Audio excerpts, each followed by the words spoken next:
Hi guys, welcome back to another episode of Sin and Tonic. Today's story is that of the Yorkshire Ripper. There's a lot to this one, guys, so let's go. Sin and Tonic! Last week, some of you had the pleasure of seeing an unedited version of the video. Thank you so much, everybody that commented, because I felt very vulnerable having known that people saw, I don't know, craziness, weirdness, me like working things out, reading notes, repeating myself. Yeah, by the way, it's really, really hot here. Like I'm going to look up the temperature because I reckon if you are in the States or another warmer country and I tell you how hot it is today and the fact that I'm in a vest and basically hot pants because I'm dying of heat, you'll just be like, oh, that's like jumper weather. So we'll see. I'll post the temperature and you let me know because it's probably pathetic.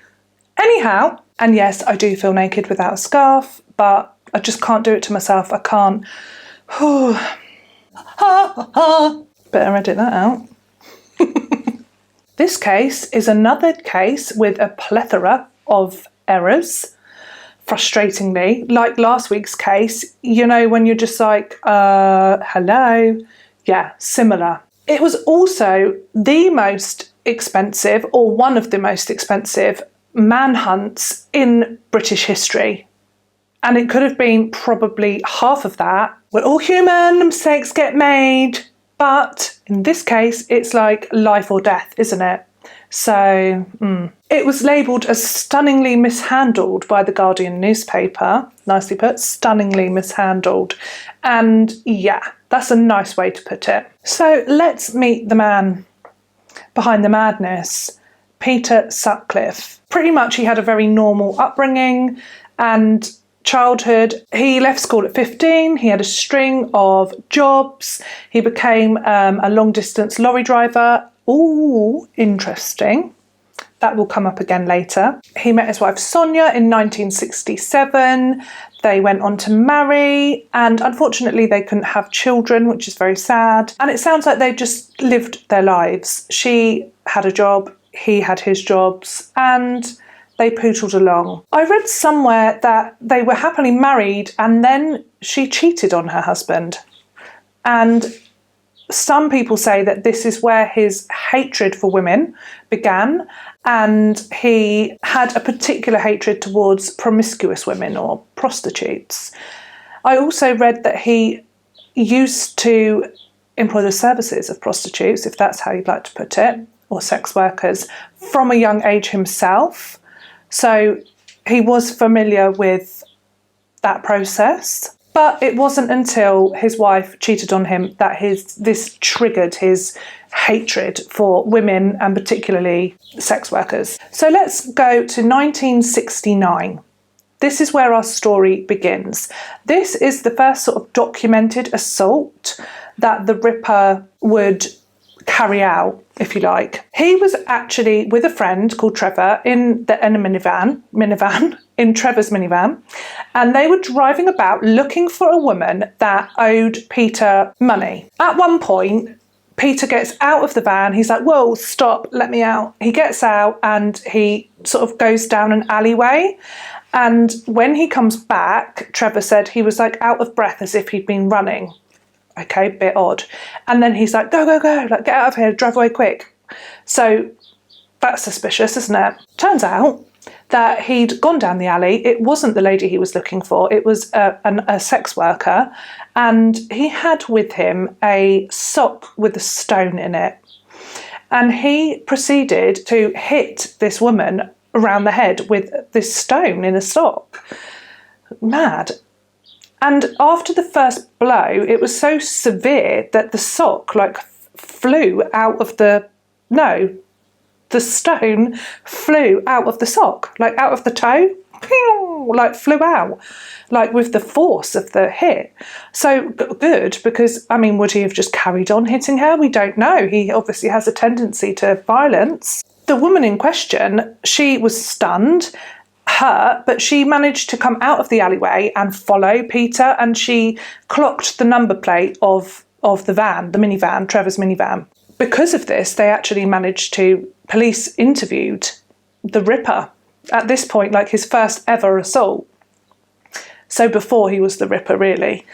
And they talked to him, discussed it with him. He was like, I hit her, but I hit her with my hand. He didn't admit to the stone in the sock. That is hard to say. So he didn't admit to that. But because the prostitute didn't want to press charges, it just fizzled out and nothing happened. Not sure what happens in the meantime, but 6 years later is the second documented incident. That's a long time, isn't it? So I'm not sure. Maybe things were happening in between. Anyhow, July 1975. I can't pronounce the surname on this one, I'm sorry. Anna, I should try. Bear with me. Rogalski.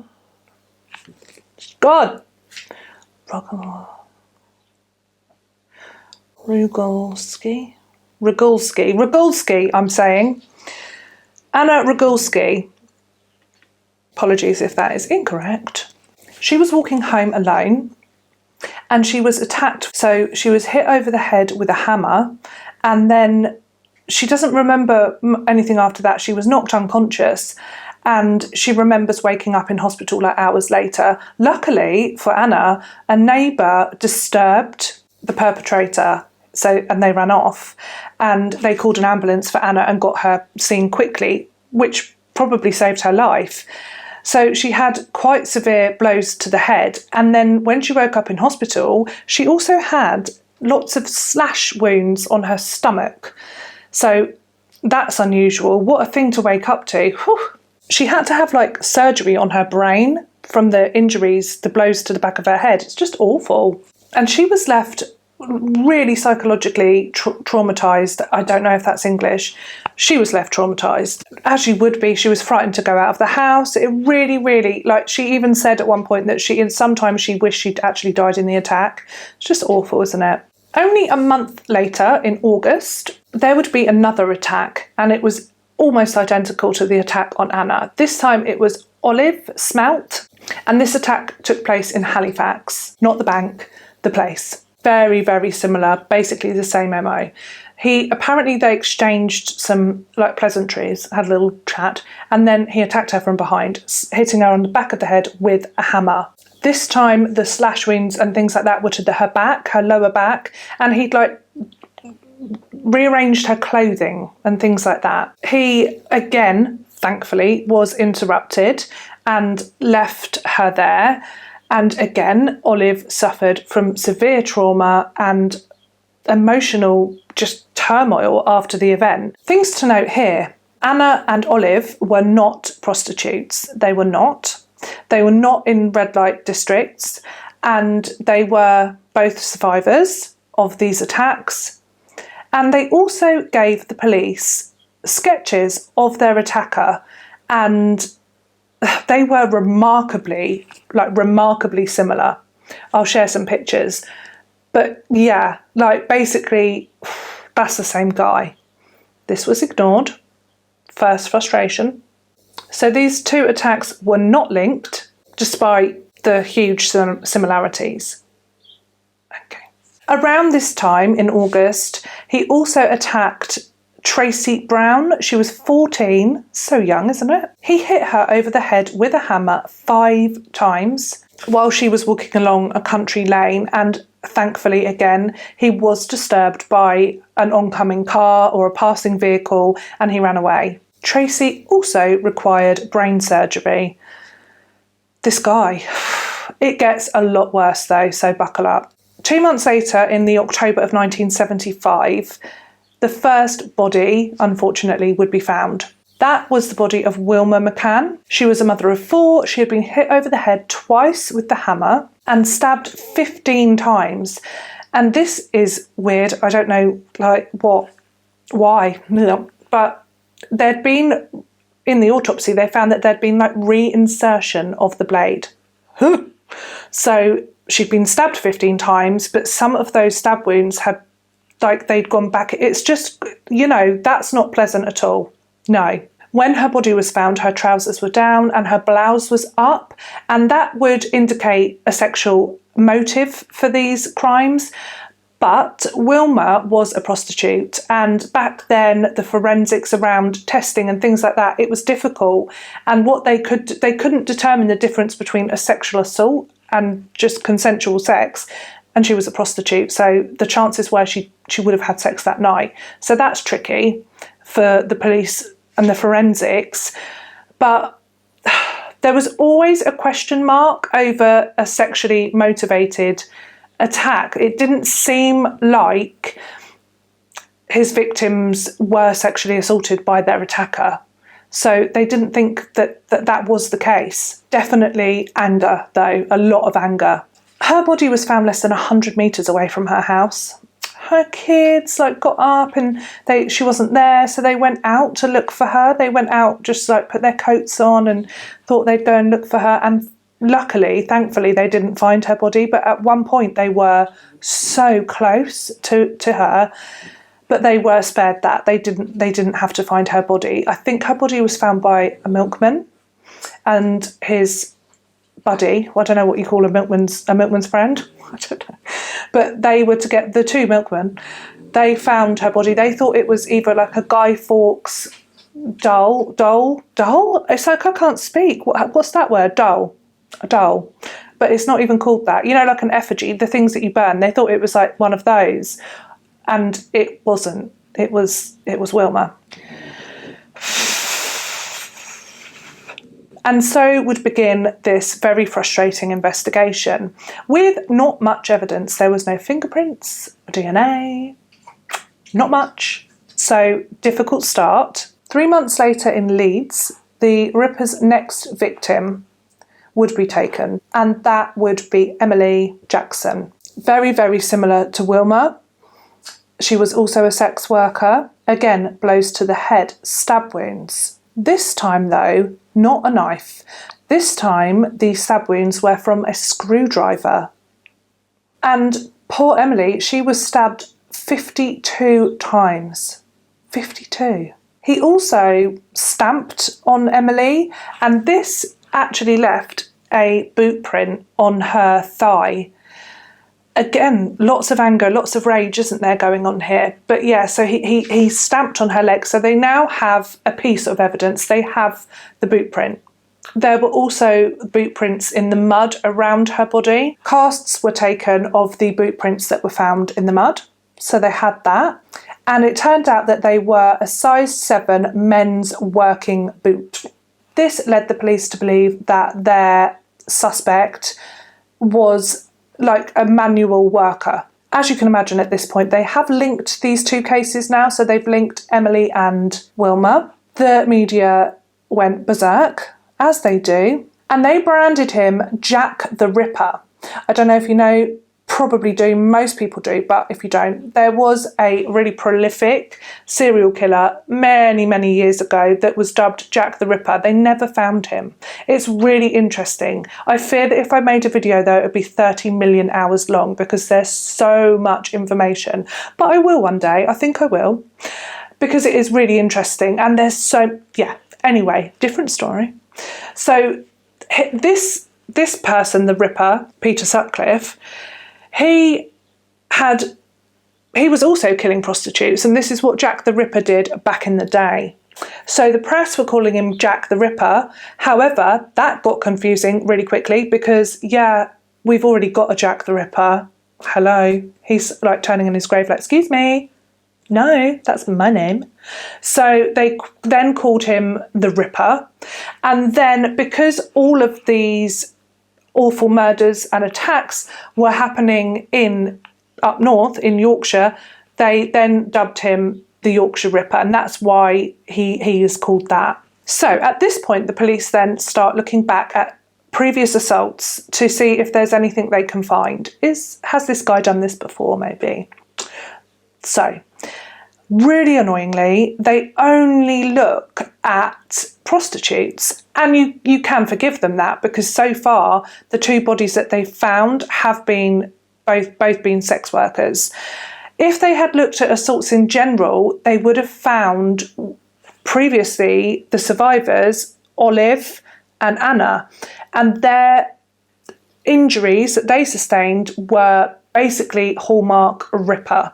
Blows to the head, stab wounds. He was just interrupted, and that's why they weren't murdered. But they didn't look into people that weren't sex workers, so they never ever made that connection at this point. And then at this point, after poor Emily's murder, there was no further murders for 3 years. Not for lack of trying, because he was. In this interim period with no murders, he attacked Marcella Claxton. Again, similar MO, his MO.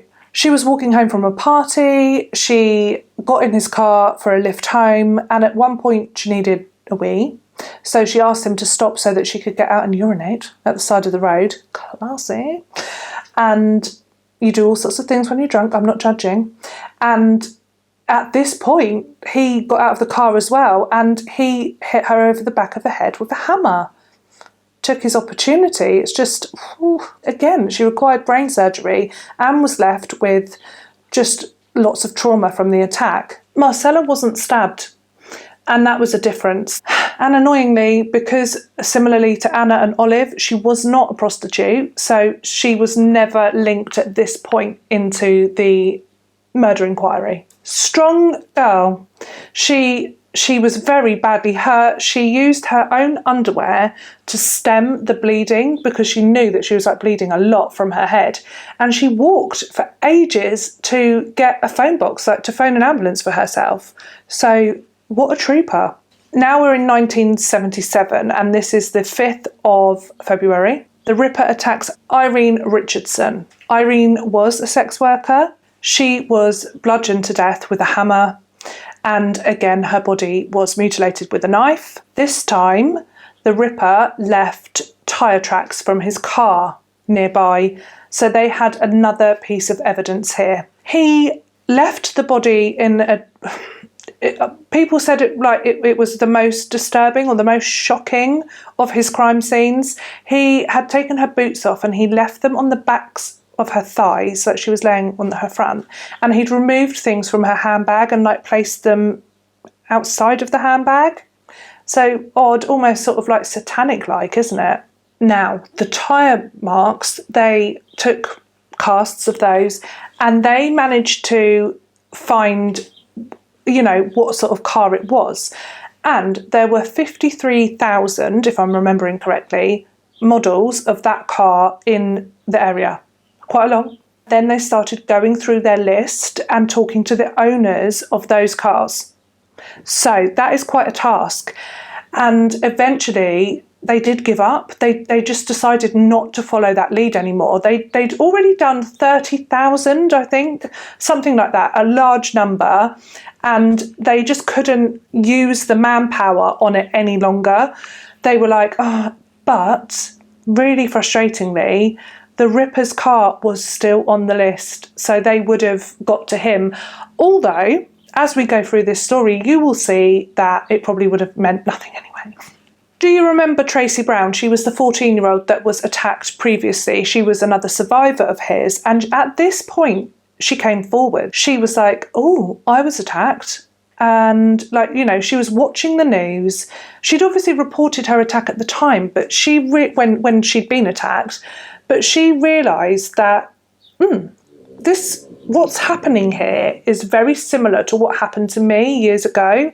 So she came forward, lover, and she gave a sketch too. Again, can you believe it? Very similar to the sketch that Anna and Olive, all of his survivors, had already given the police. Tracy was the first surviving victim to be linked to the Ripper. They were oh, okay. 2 months later, in 1977, on the 23rd of April, Sutcliffe would strike again. He killed Patricia Atkinson, but this time the body was not discovered outside. It was discovered in her own flat. Can you believe? The police found a boot print on her sheets. So, just keeps dropping little bits of evidence here and there, doesn't he? This boot print was matched to the murder scene of Emily. What must they have been thinking? This guy's just on a rampage, isn't he? Whoa, you've got to slow down, boy. Not a good situation. Poor Patricia, her head had been hit so many times that her skull was just like smashed to pieces. There's no other way to describe it. Awfully. Yeah, not good. 18 months and there's been 4 murders. So, like I say, the police were probably like, sweaty bum time. We're still going, I'm afraid. 5th victim, 2 months later after Patricia. This one got people in the feels because this was the first murder victim that was not a sex worker. She was 16-year-old Jane McDonald, and this terrified the public, because up until this point everyone had been, well, not everyone, not sex workers, but women in general in that area had been kind of safe in the knowledge that this guy, this awful man, was, his victim pool was sex workers. And then when this happened, no, it's not. No one is safe. This sucks. The police described her as the first innocent victim, because apparently if you are a sex worker, you're not. But that's bull. So it's disgusting and tragic no matter who you are if you are murdered. 2 weeks later, he would go on to attack Maureen Long, and thankfully Maureen did survive. I watched some footage of Maureen and it broke my heart. It really did. Same MO, she was struck from behind when she was walking home from bingo, love her, and stabbed in her stomach and on her back as well. She was interrupted by a neighbour and they saved her life. They then called an ambulance for her and obviously he'd disappeared, he'd run off.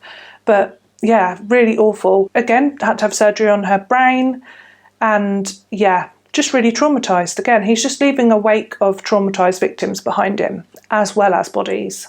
3 months later, they would find a 6th body, this time in a graveyard in Manchester, so slightly out of the area where he was working normally. Working, you know what I mean. This body was that of Jean Walker, and she was also a sex worker. Same MO. And this case was still linked to the Ripper because of the MO. It was just identical, even though it was slightly further afield. Now, her body was in like quite a state of we'll just say that. Decomposition, is that correct? We'll go with it. This is some real CSI shiznay here, because this is like, whoa, I love this stuff, live for it. So they found that there was some like eggs, this is gross but interesting, fly eggs in some of her wounds, and they determined that the type of fly eggs, there's like 2 different types. One is laid in shade and one in sun.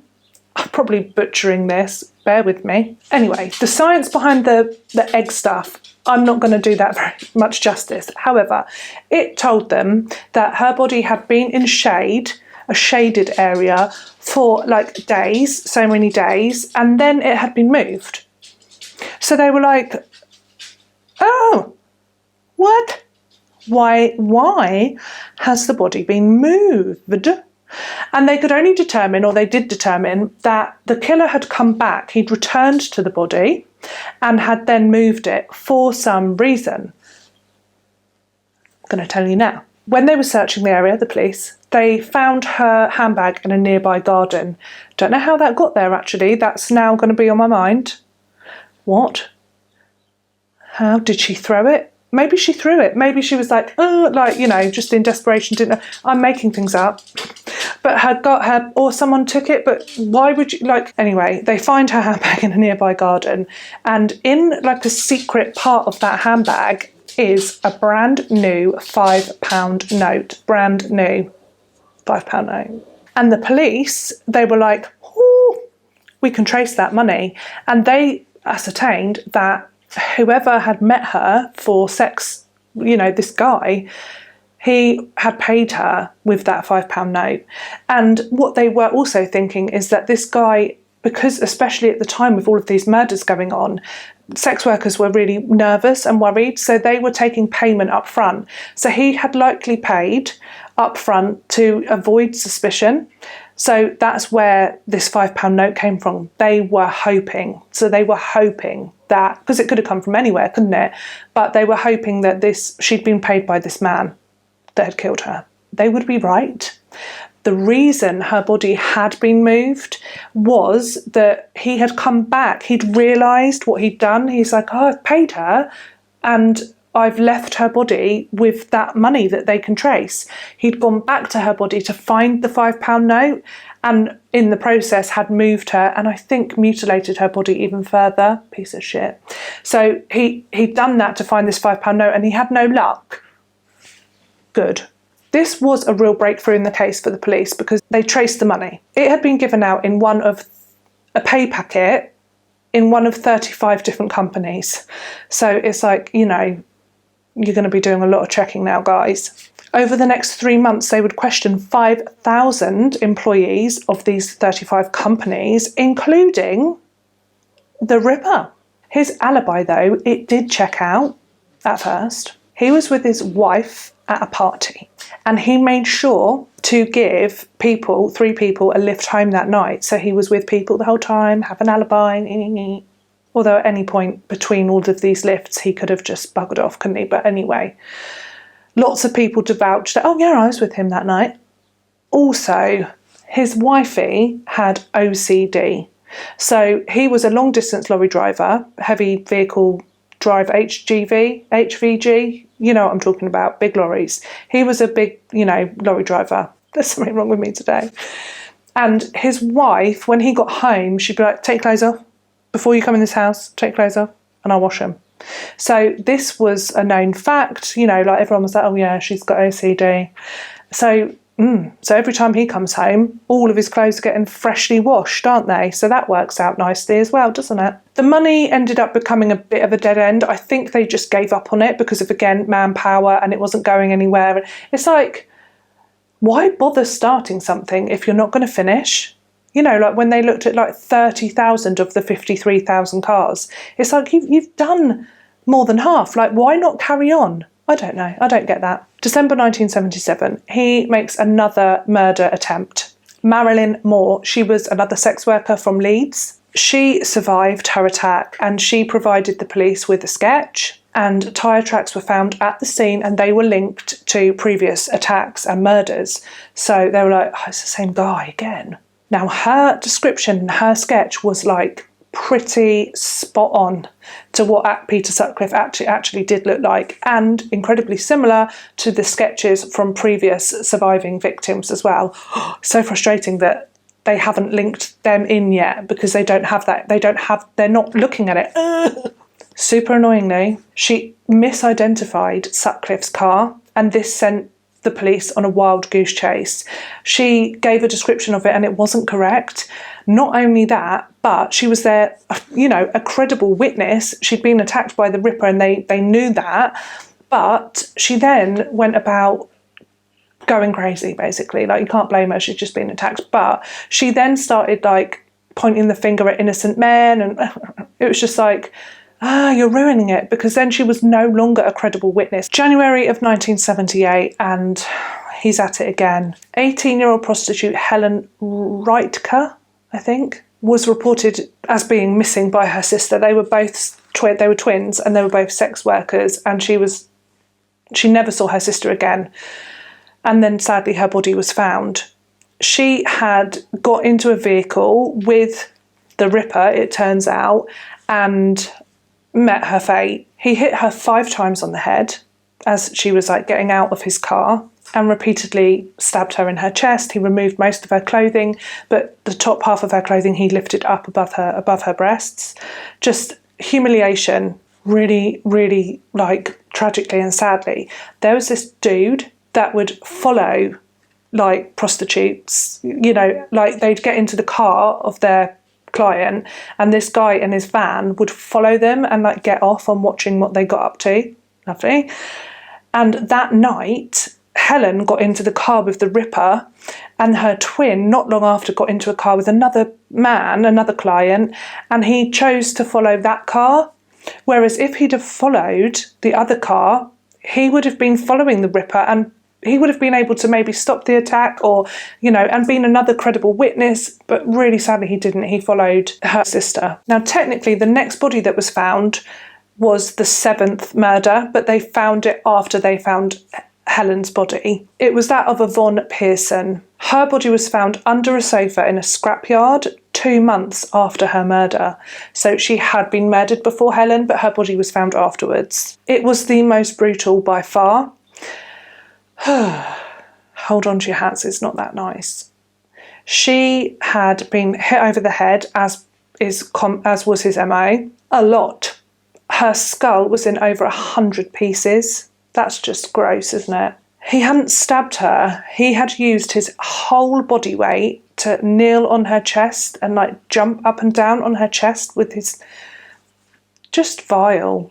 Her body was found with horsehair in her mouth, and apparently somebody had driven past and she wasn't dead and she was still making noises, and he'd taken part of the sofa, the horsehair stuff from this sofa, and just put it into her mouth. It's just beyond.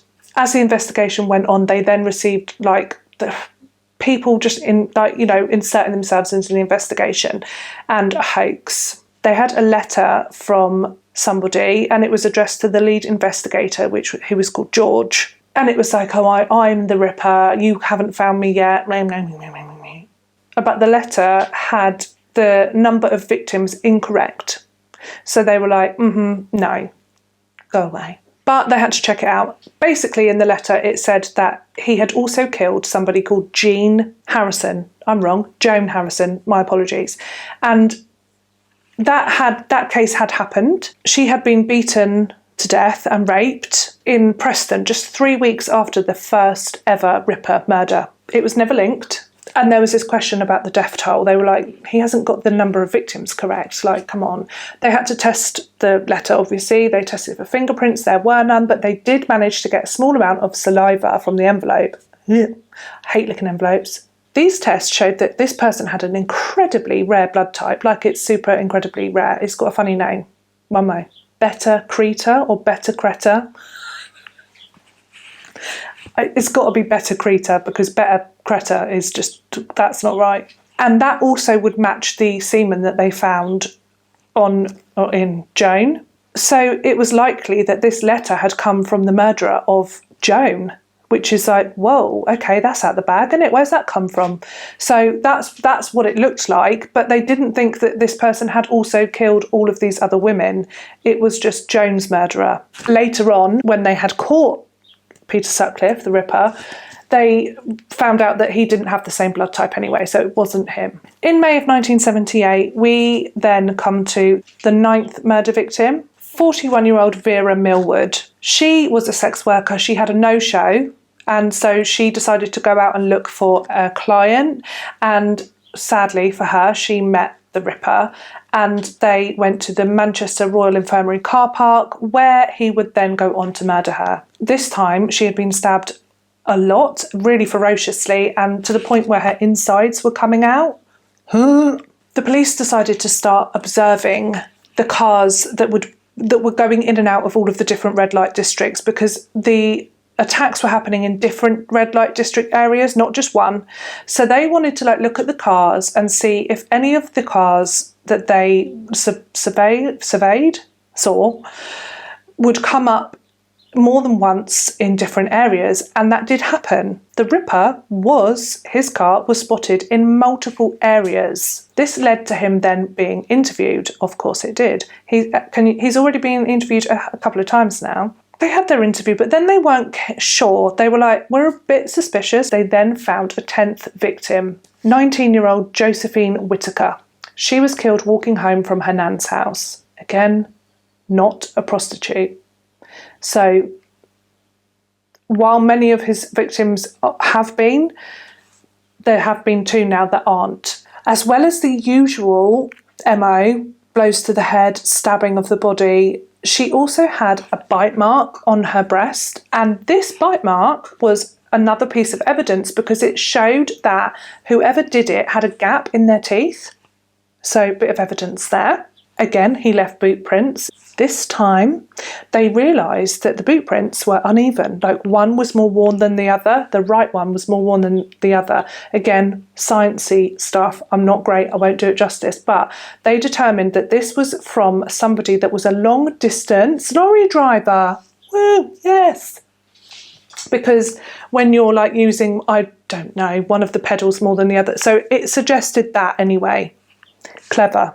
And they also found like engine oil in some of her wounds. Again, suggesting somebody that's like on the road in a vehicle. And then a spanner in the works, 100%. So frustrating. A tape recording is sent in to the lead investigator, George. He gets all the good presents. And this is the voice of the Ripper, but it's not.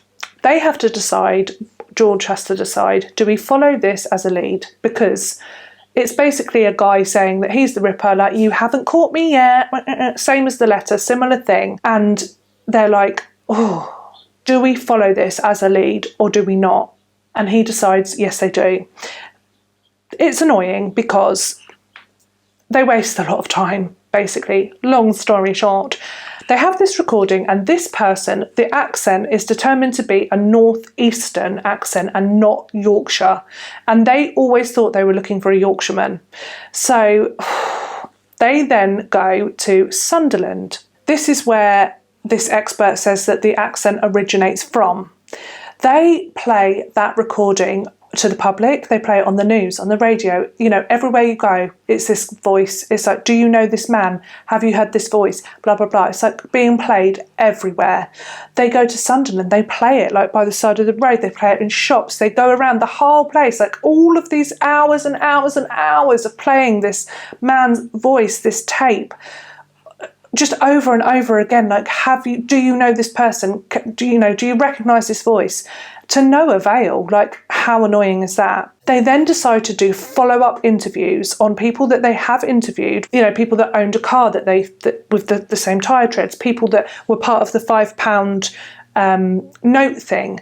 At this point, the Ripper, the real Ripper, has been interviewed 5 times already. 5 frickin' times, guys.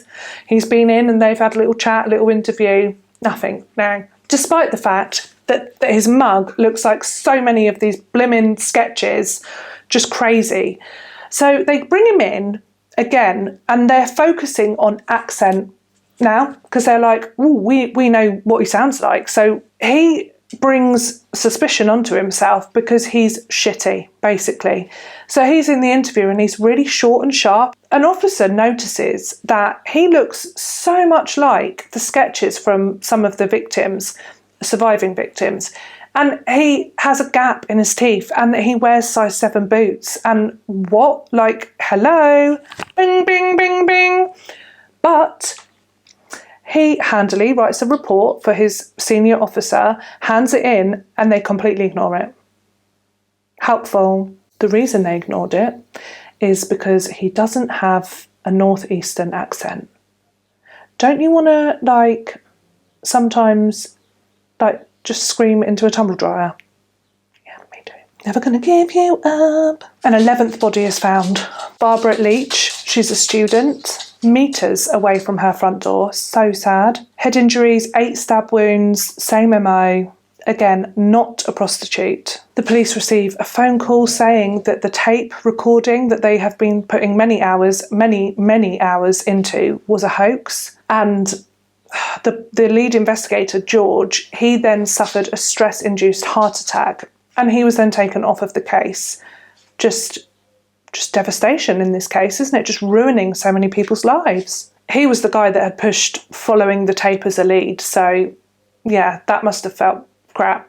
They decided, moving forward without George, to drop the whole tape thing. Like, no, we're going to stop thinking of that as a lead. We're going to think it's a hoax. So they focused again on the £5 note and they managed to whittle it down from 8,000 to 241 employees, including the Ripper.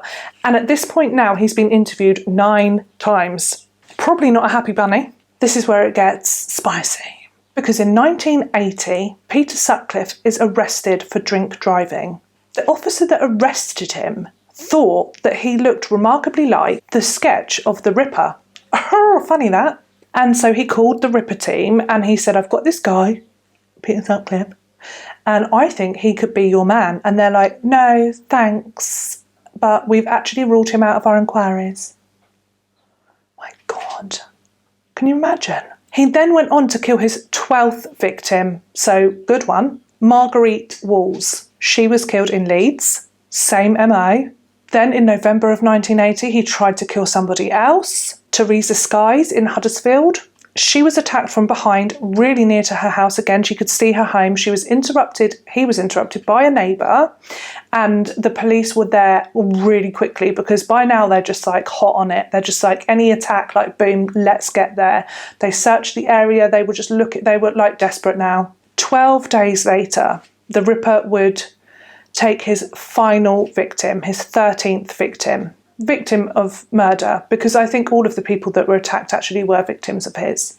Again, the same MO. He followed the victim, this time off of a bus, and attacked her. And it's just, you know, what must they have been thinking every single time, every attack, every murder? It's like, yeah, like desperation to catch this guy. Anyway, they were nearly there because in the Sheffield red light district, they're still checking cars, they're still checking like all the vehicles, they're still doing their work. They want to catch this guy.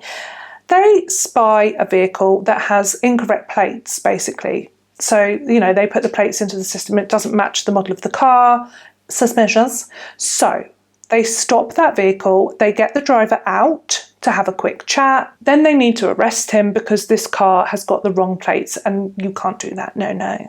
When the arresting officer sort of like turns his back to call it in or whatever, you know, he turns his back for a second, and Peter Sutcliffe, who is the driver of this car, he disappears. He's like, and the police officer thinks he's done a runner. Great.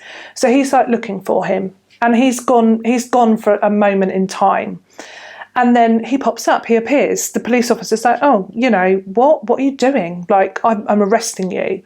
And so be it, and they go in. Next day, the interview is a complete flop. They haven't got much information on this guy, but he looks like the sketch. He's got a gap in his teeth and he's got size 7 shoes. Oh, you know, they're like, oh my God. Then they have to let him go because they haven't got anything. They haven't got anything on him. They're like, you know, you had the wrong plates on your car, but they haven't got any information to link him to being the Ripper. But then the arresting officer's like, he disappeared for a little while. While I was sort of like getting things in order, he went off.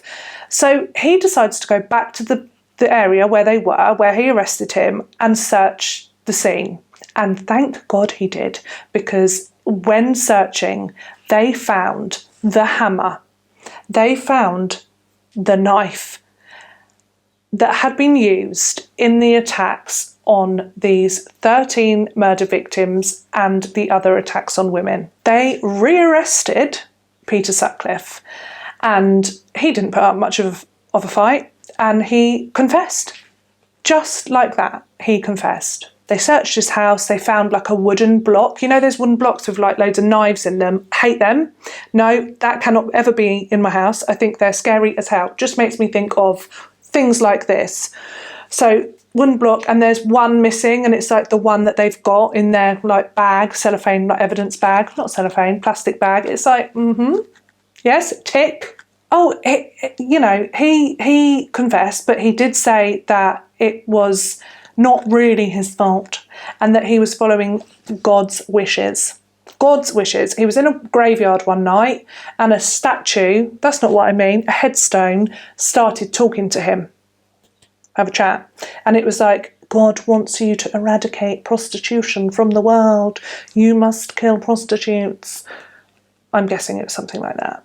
And so that was what he did. That was his mission. He pleaded not guilty, but he did plead guilty to manslaughter with diminished responsibility. That's you know, because he was crazy. He was given a whole life tariff.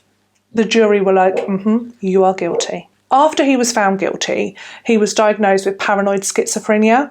So then his sort of lawyers and people tried to get him moved from prison to Broadmoor Psychiatric Unit Hospital. He was attacked a lot in prison. I mean, he was a very prolific killer. He'd killed 13 women and attacked many others, some of which being children. They were under the age of 16, and I don't think that goes down too well in prison. He was stabbed in prison in like the cheek or like a couple of times and needed 30 stitches. Then moved to Broadmoor. So they were like, right, we've got him moved into the psychiatric hospital. First week he was there, he was strangled by another patient.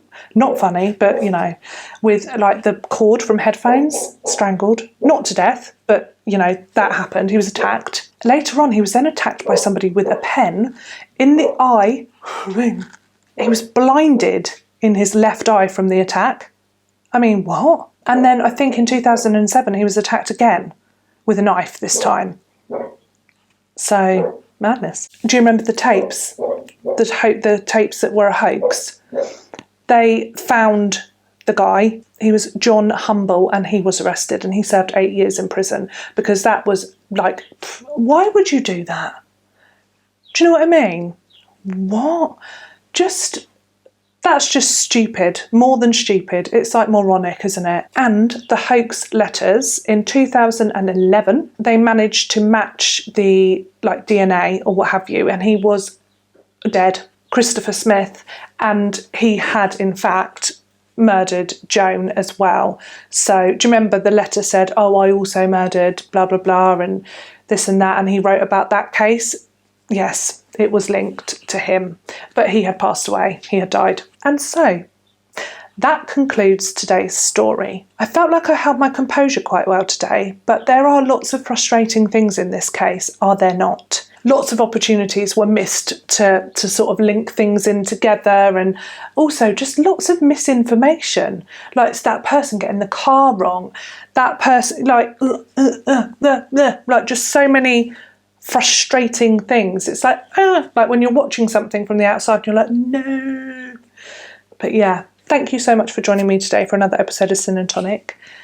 I am really sorry that I'm a hot, sweaty mess. I feel like my whole face has sweated. Lovely. I wonder if it's cooler in the shed. Should we go back in the shed? Do you like the switch up as well? Switched it up again. I think I liked having my gin in the background. They're like my babies. Oh, and a friend got me a present. I'll show you. I'll share it with you.